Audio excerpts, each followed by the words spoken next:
Lazy Jack. Once upon a time, there was a boy whose name was Jack, and he lived with his mother on a common. They were very poor, and the old woman got her living by spinning.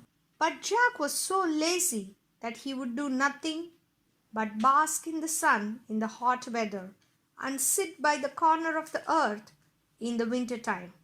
So they called him Lazy Jack. His mother could not get him to do anything for her, and at last told him one Monday that if he did not begin to work for his porridge, she would turn him out to get his living as he could. This roused Jack, and he went out and hired himself for the next day to a neighboring farmer for a penny. But as he was coming home, never having had any money before, he lost it in passing over a brook.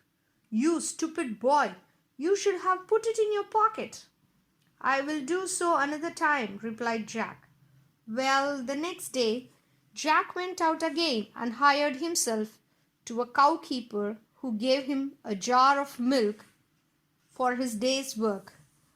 Jack took the jar and put it into his large pocket of his jacket, spilling it all long before he got home. "Dear me! You should have carried it on your head." "I will do so another time," said Jack. So the following day, Jack hired himself again to a farmer who agreed to give him a cream cheese for his services. In the evening, Jack took the cheese and went home with it on his head. By the time he got home, the cheese was all spoiled, part of it being lost and part mated with his hair. "You stupid! You should have carried it very carefully with your hands." "I will do so another time," replied Jack. Now the next day, Lazy Jack again went out and hired himself to a baker, who would give him nothing for his work but a large tomcat. Jack took the tomcat and began carrying it very carefully in his hands. But in a short time, the pussy scratched him so much that he was compelled to let it go. When he got home, his mother said to him, "You silly fellow, you should have tied it with a string and dragged it along with you." "I will do so another time," said Jack. So on the following day, Jack hired himself to a butcher, who rewarded him by the handsome present of a shoulder of mutton. Jack took the mutton, tied it to a string, and trailed it along after him in the dirt, so that by the time he had got home the meat was completely spoiled. His mother was this time quite out of patience with him, for the next day was Sunday, and she was obliged to do with cabbage for dinner. "You ninny hammer," she said to her son, "you should have carried it on your shoulder." "I will do so another time," replied Jack. Well, on the Monday, Lazy Jack went out once more and hired himself as a cattle keeper, who gave him a donkey for his trouble.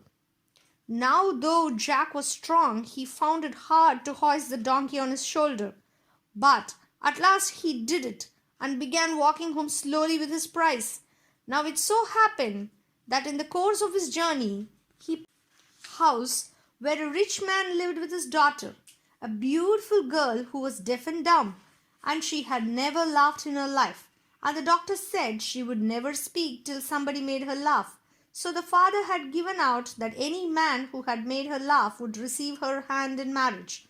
Now this young lady happened to be looking out of the window when Jack was passing by with the donkey on his shoulders, and the poor beast, with its legs sticking up in the air, was kicking violently and hee-hawing with all its might.